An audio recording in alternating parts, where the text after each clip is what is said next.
세상에서 제일 비싼 향수가 얼마 정도 할까요? 한번 찍어보세요. 알고 계신 분이 없을 것 같아요. 제 생각에도. 제가 인터넷에서 검색해보기 전에는 몰랐어요. 오늘 설교 준비하면서 세상에서 가장 비싼 향수가 얼마 정도 하나 한번 이렇게 검색을 해봤어요. 얼마 할 것 같습니까? 예. 참고로 세상에서 제일 비싼 향수는요, 1온스 약 30ml 정도 되는데 좀 큰 향수병이잖아요, 그죠? 그거에 100만 달러라고 합니다. 제일 비싼 100만 달러. 100만 달러면 우리나라 돈으로 얼마냐면 12억 9,500만 원이 넘습니다.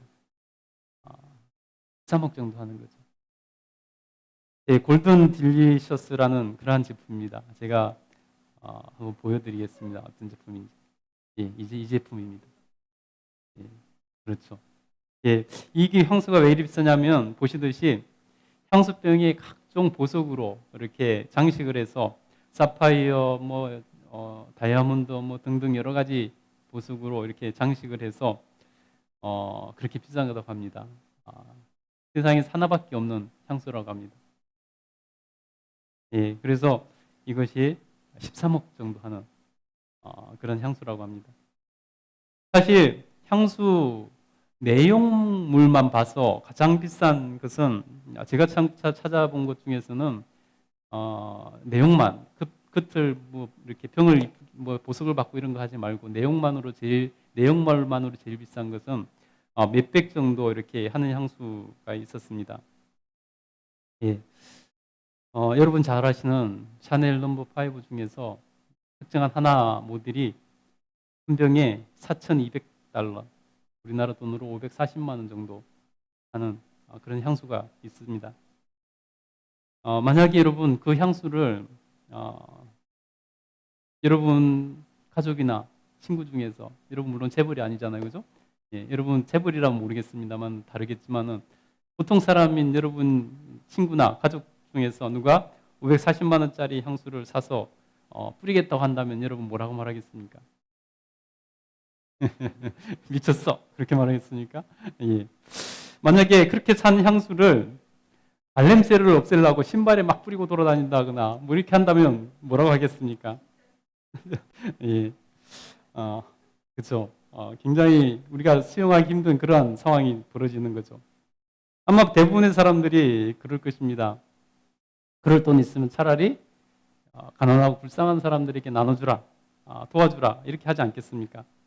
예, 오늘 본문에 비슷한 그러한 사건이 벌어졌습니다.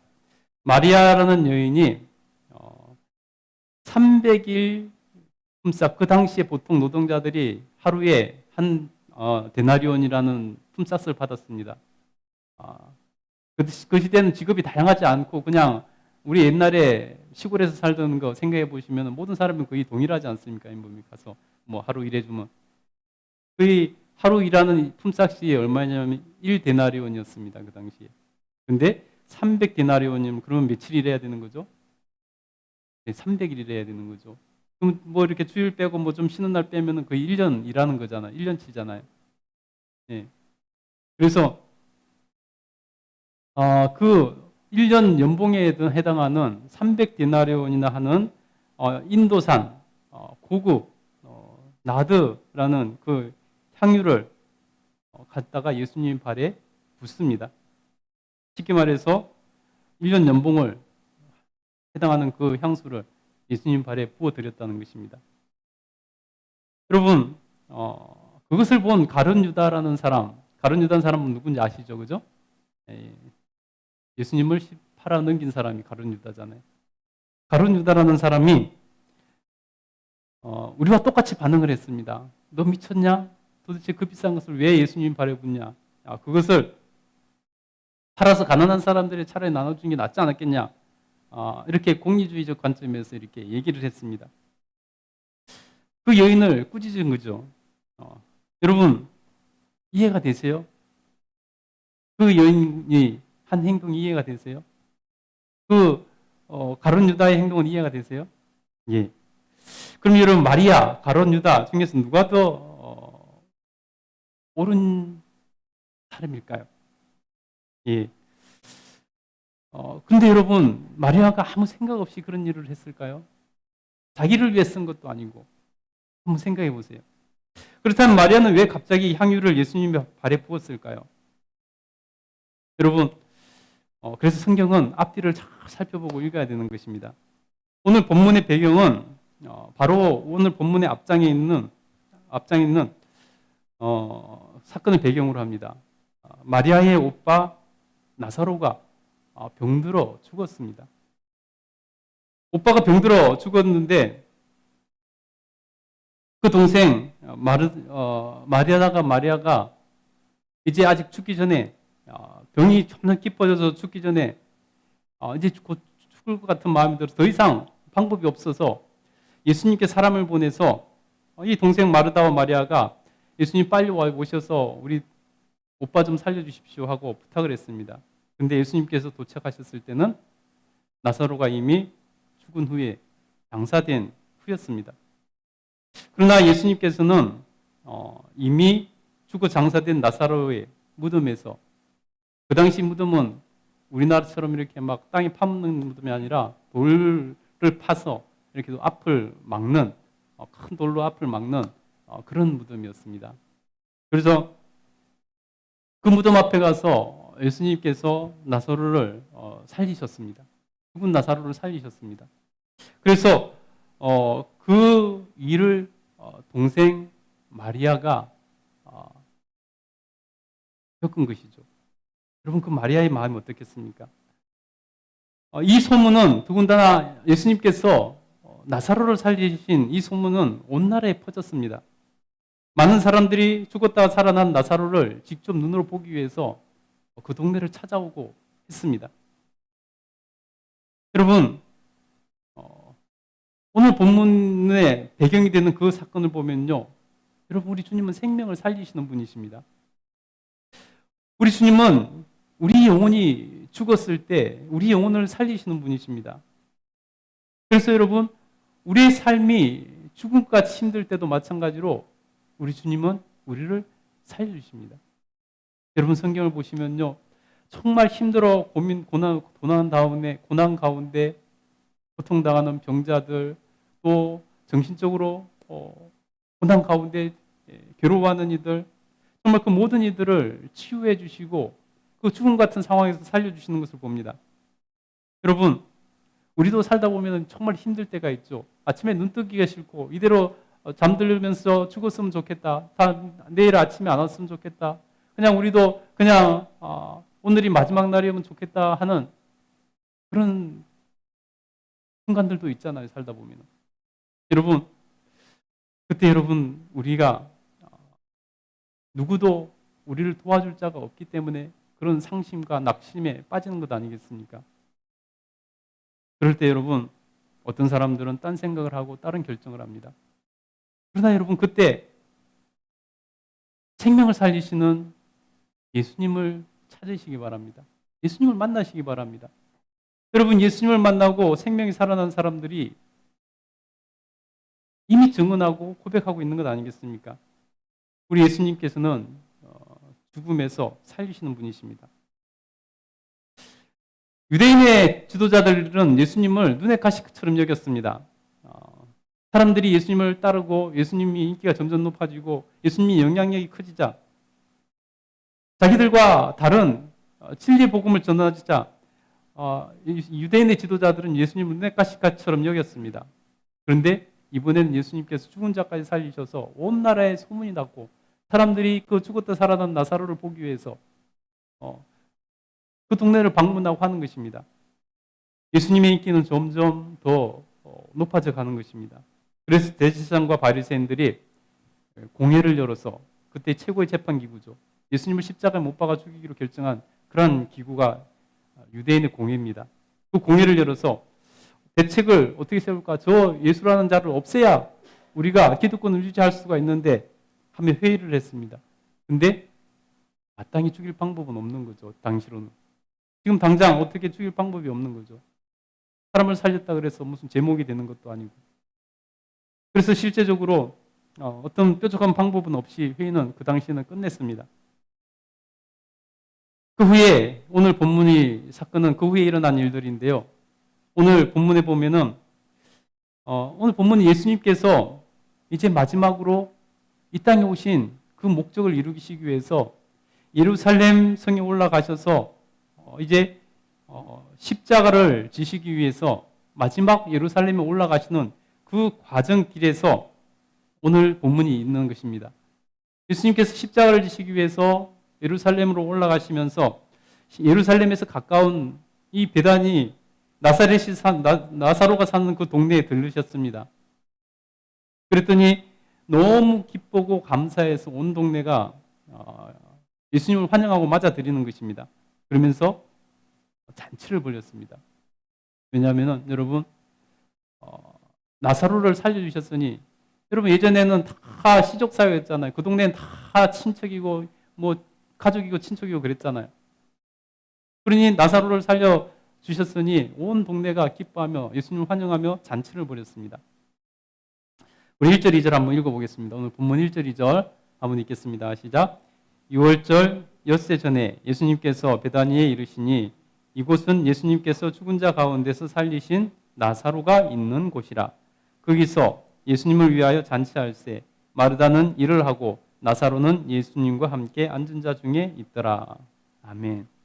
여러분, 그들은 은혜를 아는 사람들이었습니다. 여러분, 어떤 사람은 은혜를 입고도 은혜를 모르는 사람이 많이 있습니다. 그러나 그들은 은혜를 아는 사람들이었습니다. 그래서 예수님을 환영하고 잔치를 벌였다는 것이죠. 바로 그 잔치에서 특별한 사건이 벌어졌습니다.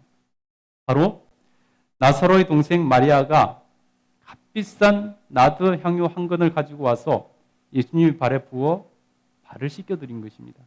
우리 3절 한번 읽어보도록 하겠습니다. 3절 읽겠습니다. 시작. 마리아는 지극히 비싼 향유 곧 순전한 나드 한 근을 가져다가 예수님의 발에 붓고 자기 머리털로 그의 발을 닦으니 향유 냄새가 집에 가득하더라. 아멘. 여러분, 마리아가 예수님이 잔치 자리에 들어서자 비싼 향유로 예수님의 발을 씻겨드리고 머리털로 예수님의 발을 닦아드렸다는 것입니다. 그러자 유다가 나서서 그 여인을 꾸짖습니다. 우리 4절 5절 한번 읽어보도록 하겠습니다. 4절 5절 읽겠습니다. 시작. 제자 중 하나로서 예수를 잡아줄 가룟 유다가 말하되 이 향유를 어찌하여 300데나리온에 팔아 가난한 자들에게 주지 아니하였느냐 하니. 예. 가룟 유다가 그 여인을 꾸짖습니다. 300데나리온을 팔아 그것을 가난한 사람들에게 주는 것이 낫지 않냐 하고 꾸짖습니다. 어떻게 보면은 가룟 유다의 말이 맞는 것 같습니다. 그렇다면 여러분, 마리아가 미쳤을까요? 이 여인이 미쳐서 1년 연봉에 해당하는 300데나리온에 되는 그 비싼 고급 향유를 그 수입품을 가져다가 예수님의 발에 부었을까요? 오늘 이 사건을 통해서 우리는 무엇을 깨달아야 되고 우리 믿음에 어떤 도전이 있어야 될까요? 여러분, 오늘 본문을 보기 전에 먼저 우리가 좀 마음을 문을 열었으면 좋겠습니다. 성경이 어떤 책인가에 대해서 제가 오늘 잠깐만 말씀드리겠습니다. 여러분, 성경은 애초에 성경을 기록한 사람들이 내가 기독교 경전을 써야 되겠다는 마음으로 성경을 쓴 것은 없습니다. 좀 다르죠? 다른 종교하고, 그죠? 내가 기독교의 경전을 써야지 하고 몇몇 사람들이 모여가지고 혹은 한 사람이 있어 써내려간 것이 아니라는 것입니다. 마태복음부터 요한복음까지를 우리는 복음서라고 합니다. 사복음서라고 하죠. 4개니까. 복음서, 예수님에 대한 기록을 쓴 것이라 해서 복음서라고 합니다. 이 복음서 같은 경우는 각각의 사람이 각각의 다른 대상들에게 예수님의 그 십자가 사건과 구원의 사건에 대해서 정확하게 알리기 위해서 각각 다른 대상에게 쓴 그런 글입니다. 그래서 여러분, 예를 들면 마태복음 같은 경우는 처음에는 성경이 없었죠. 예수님이 돌아가시고 나서 제자들이 복음을 전했지만은 기록된 성경은 없었죠. 근데 점점 시간이 지나면서 사람들이 다 구전으로만 하니까 다른 소리를 할 거 아니겠습니까? 그래서 그 성경의 기록자들이 정확하게 예수님에 대한 사건, 예수님에 대한 기록을 남겨서 알리고 싶어서 썼습니다. 각각 다른 대상을 향해서. 마태복음은 예수님에 대해서 오해하고 있는 자기 동족 유대인들에게 예수님이 어떤 분인가에 대해서 기록하고 있는 책입니다. 누가복음 같은 경우는 예수님에 대한 소문들은 로마의 고위 관료인 데오빌로라는 각하라고 부르는 그 사람에게 평소 무슨 친분이 있었는지 모르겠지만은 의사 누가가 그 예수님에 대한 것을 정확하게 조사해서 그 로마의 고위 관료인 데오빌로 각하에게 예수님에 대한 사건을 기록해서 보낸 그러한 글입니다. 누가복음 같은 경우는 그러니까 한 사람에게 쓴 거죠. 여러 사람에게 쓴 게 아니라 그 데오빌로 각하라는 사람, 그 사람에게 딱 한 사람에게 보라고 쓴 글이었습니다. 그 글 이후에 데오빌로 각하라는 사람이 계속 그 예수님 사건 이후에 어떤 일이 벌어졌는지 알고 싶었던 것 같습니다. 그래서 그 일 이후에 의사 누가가 다시 추가로 그 사람에게 그 예수님 돌아가신 이후에 초대교회에 있었던 일들을 기록한 내용이 뭐냐면 바로 사도행전입니다. 이렇게 데오빌로 한 사람에게 사건을 있는 그대로 전달하려고 기록한 책이 바로 누가복음이고 사도행전입니다. 처음부터 기독교 경전을 써야 되겠다는 마음으로 쓴 책이 아니라는 것입니다. 신약 성경의 대부분을 차지하고 있는 로마서부터 요한 1, 2, 3서, 심지어 요한계시록도 서신, 즉 편지입니다. 누군가에 쓴 편지라는 거예요. 성경 66권은 40여 명의 저자들이 각각의 이유로 각각의 대상에게 기록한 그런 책들의 모음입니다. 구약 성경은요 30명 정도의 저자가 정확하게 누군지 모르는 책들이 있기 때문에 30명 정도의 그러한 저자들이 1000년 동안에 걸쳐서 그 기간 동안에 각자 쓴 책들이 바로 구약 성경 39권입니다. 신약 성경 27권은 약 9명 정도의 저자가 반세기 동안에 그 기간 동안에 살았던 사람들이 쓴 그러한 글들입니다. 이렇게 성경은 한두 명이 모여서 의도적으로 조작해서 내가 이렇게 써야 되겠다 해서 이렇게 쓴 것이 아니라는 것입니다. 그렇기 때문에 그것을 누가 고의로 의도적으로 이렇게 조작하거나 그럴 이유도 없고 그럴 수도 없는 그러한 내용들이라는 거죠. 여러분, 그래서 우리가 성경을 보면서 우리는 있는 그대로 그것을 받아들여야 되는 것입니다. 이미 수많은 역사를 통해서 성경이 이게 뭐 믿고 안 믿고를 떠나서 그 자체로는 검증이 이미 끝난 것입니다. 그런데 그것에 대해서 객관적인 사실에 대해서 내가 부정한다면은 더 이상 얘기가 안 통하는 거죠. 벽을 보고 얘기하는 것 같은 것이 되는 것이죠. 여러분 이런 겁니다.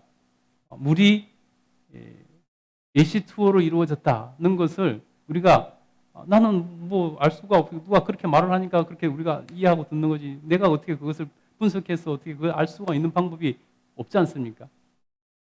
그러나 이미 그것이 수없이 검증됐기 때문에 우리는 그냥 받아들이는 것입니다. 그것을 받아들이지 않으면 더 이상 화학에 대해서 우리가 서로 얘기를 나눌 수가 없는 것이죠. 전기가 전자들에 의해서 움직임에 의해서 전기를 일으킨다. 우리가 어떻게 확인할 수 있겠습니까? 우리가 스스로 검증해서 확인할 수 있겠습니까? 그러나 이미 그것들은 수많이 검증이 됐기 때문에 우리는 그냥 받아들이고 그 토대 위에서 얘기를 하는 것입니다. 그럴 때 전기에 대해서 얘기를 할 수 있는 것이지 그것을 우리가 부정하면 더 이상 전기에 대해서 우리는 얘기를 할 수가 없는 것과 마찬가지죠. 그래서 여러분, 우리는 이미 수세기 동안에 성경이 뭐 조작하거나 이런 건 절대 아니라는 것은 이미 검증된 것이기 때문에 우리는 그것을 있는 그대로 받아들이고 마음을 열고 우리는 성경을 봐야 되는 것입니다. 그렇지 않으면은 우리가 절대 복음을 받아들일 수가 없고 예수님을 믿을 수가 없고 우리는 절대로 진리에 다다를 수 없고 천국에 갈 수 없는 그러한 그 하나 때문에 불행을 겪게 된다는 것이죠. 여러분, 마음을 열고 바라보면은 새로운 세상이 열리는 것입니다. 오늘 본문을 우리 마음 열고 봤으면 좋겠습니다. 다시 본문에 들어와서 마리아는 왜 예수님의 발에 그 비싼 향유를 부었을까요?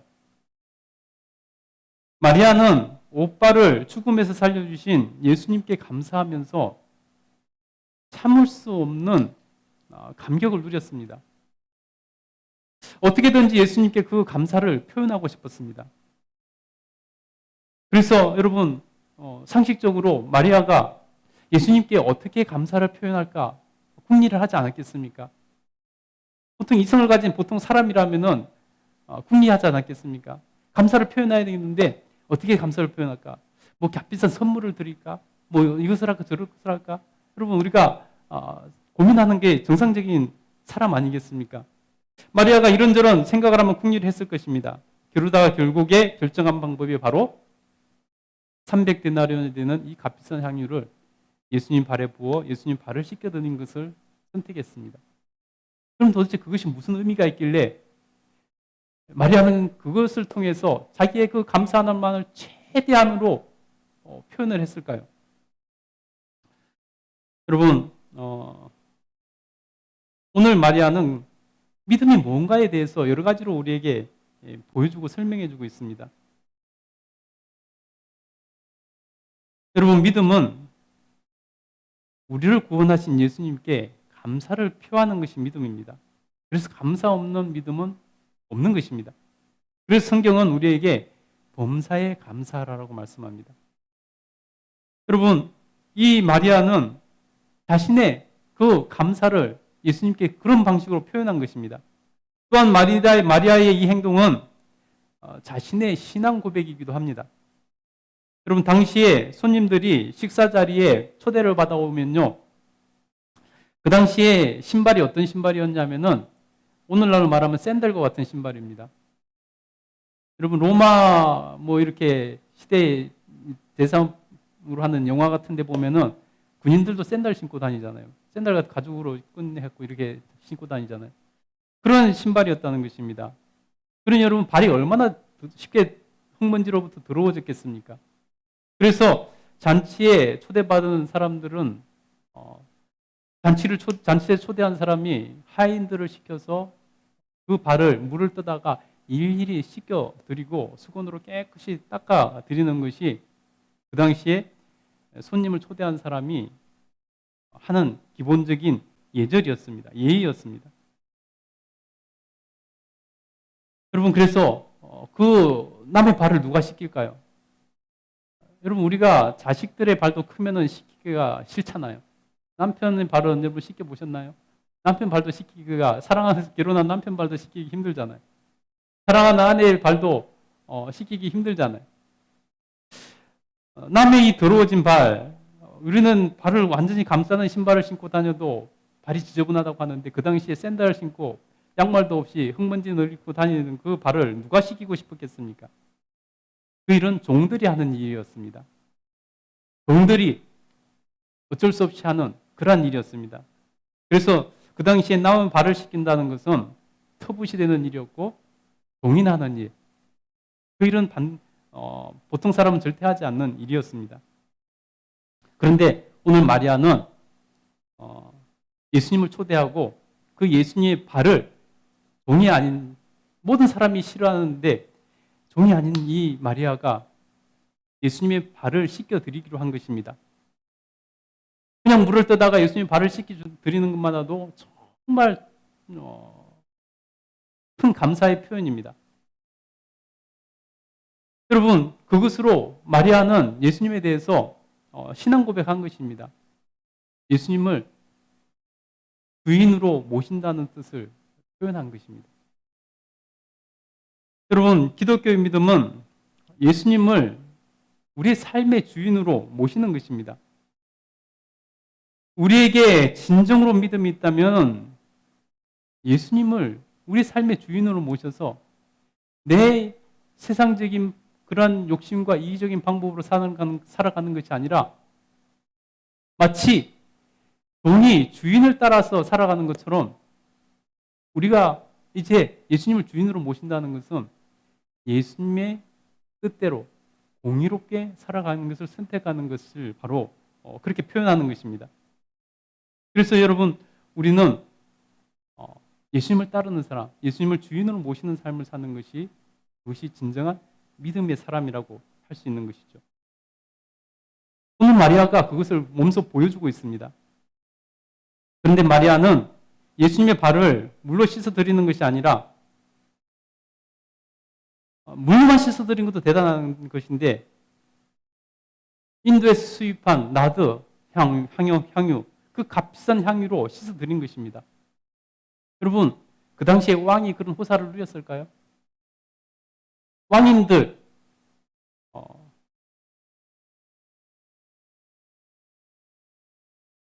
1년 연봉에 해당하는 300데나리온 되는 그 향유로 발을 씻김 받아봤을까요?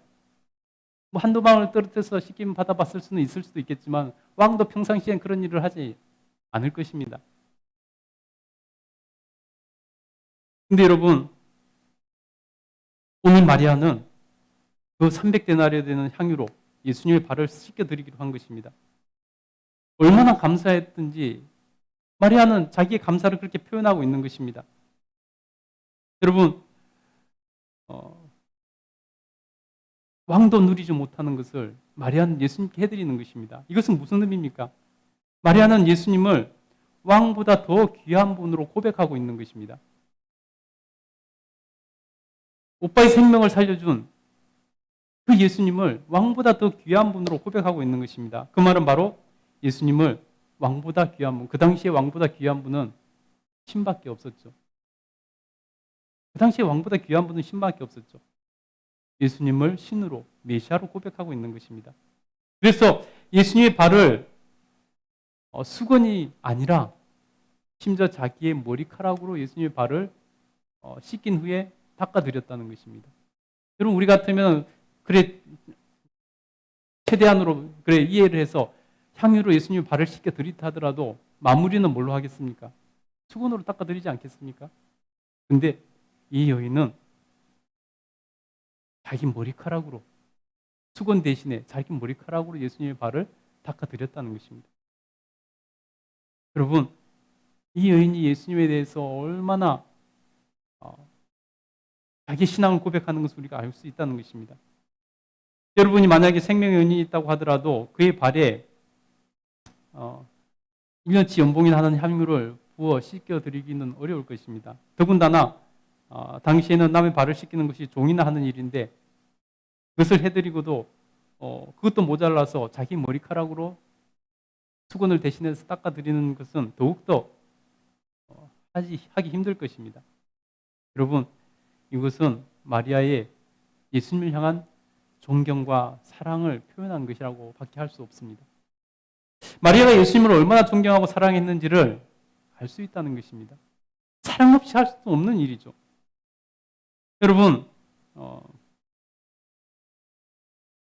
믿음은 무엇이냐면요. 믿음은 예수님을 사랑하는 것이 믿음입니다. 우리가 입술로 그냥 믿습니다 하는 것이 믿음이 아니라는 것입니다. 예수님을 사랑하는 것이 믿음입니다. 여러분, 사랑하는 사람이 더 행복할까요? 사랑받는 사람이 더 행복할까요? 어떤 사람이 더 행복할 것 같습니까? 사랑하는 사람이 행복할까요? 사랑받는 사람이 행복할까요? 물론 사랑받는 것도 행복하겠지만은 그 당시에 더 행복한 사람은 사랑을 주는 사람, 사랑하는 사람이 더 행복할 것입니다. 그래서 여러분, 사랑하는 사람에게 선물을 주는 것이 아깝지 않고 오히려 행복한 것 아니겠습니까? 여러분, 예수님을 사랑하여 믿어보시기 바랍니다. 그러면 여러분이 정말로 행복해질 것입니다. 행복을 찾아서 헛된 수고, 헛된 노력을 하는 것을 멈추시고, 여러분 행복하기 위해서 별짓을 다 해봐도 우리가 진짜 행복을 못 느낄 때가 많잖아요. 여러분 예수님을 사랑하고 예수님을 믿으면요 정말로 행복해집니다. 그래서 한결같이 예수님을 진정으로 믿는 사람이 고백합니다. 환경은 전혀 변하지 않아도 예수님만 믿었을 뿐인데 기쁘고 행복해진다고. 여러분 예수님을 사랑함으로 그리스도 믿음으로 그 행복을 맛볼 수 있게 되기를 간절히 축복합니다. 가룟 유다는 그것을 몰랐습니다. 그래서 마리아를 비난합니다. 우리 4절 5절 다시 한번 읽어보겠습니다. 4절 5절 다시 읽겠습니다. 시작. 제자 중 하나로서 예수님을 잡아줄 가룟 유다가 말하되 이 향유를 어찌하여 300데나리온에 팔아 가난한 자들에게 주지 아니하였느냐 하니. 여러분 일면 그 말이 공리적으로 타당해 보이지만은 그것은 가룟 유다가 그 돈을 자기 주머니에 넣고 싶어서 한 위선에 불과한 것이라고 성경은 증거합니다. 우리 6절 한번 읽어보겠습니다. 시작. 이렇게 말하면 가난한 자들을 생각함이 아니요 그는 도둑이라 돈꾀를 맞고 거기 넣은 것을 훔쳐가미르라. 가룟 유다가 그렇게 위선 뜬 이유는 만약에 그 돈을 예수님께 선물로 드렸다면 자기가 관리하기 때문에 그것을 그 가운데서 이렇게 착복할 수 있었는데 그것을 못해서 화가 났던 것입니다.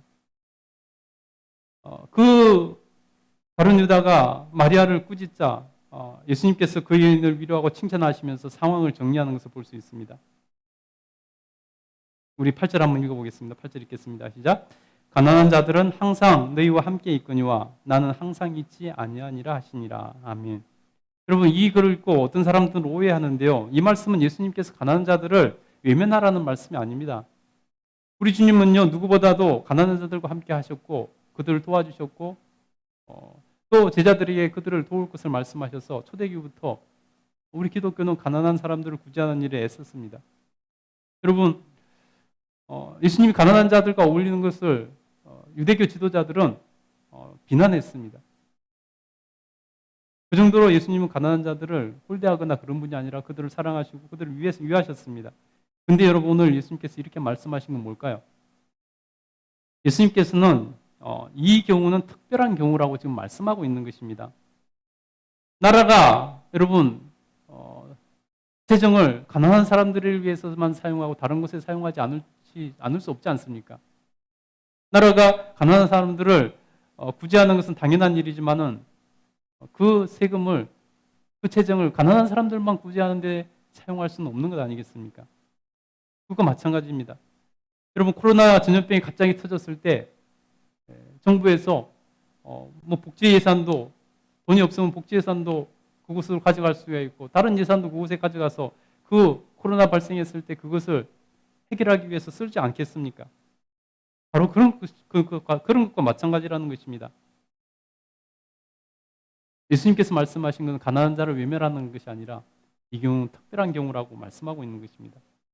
더구나 예수님께서는 그 여인의 행동을 지금 예수님께서 십자가에 죽으시러 예루살렘에 올라가시는 그 길 가운데서 있었던 일이기 때문에 예수님의 십자가 죽음과 연결해서 설명해 주십니다.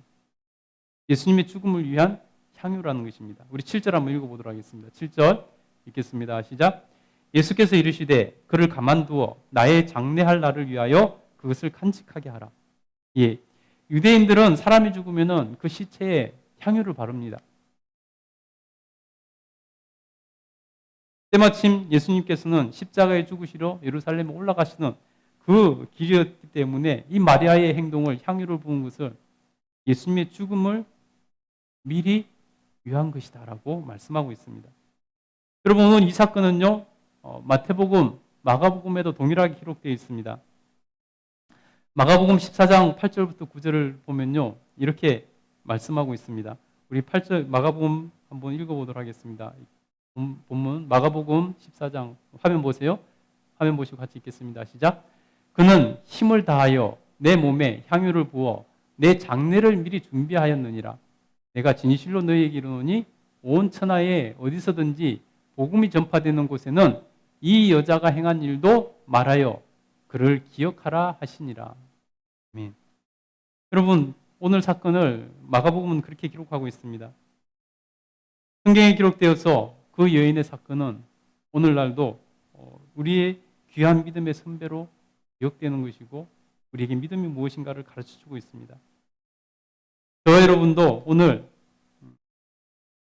우리를 구원하시기 위해서 십자가에 죽으신 예수님의 은혜를 생각하면서 우리가 마리아라는 여인이 그랬던 것처럼 예수님의 은혜를 알고 감사를 표현하고 마리아처럼 예수님을 우리 삶의 주인으로 인정해드리고 우리의 구원자 메시아로 모시고 존경과 사랑을 표현하며 살아갈 수 있게 되기를 간절히 소원하고 축복합니다.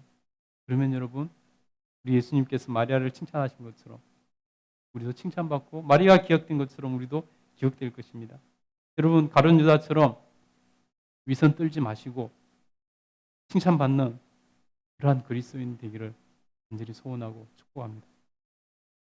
기도하겠습니다.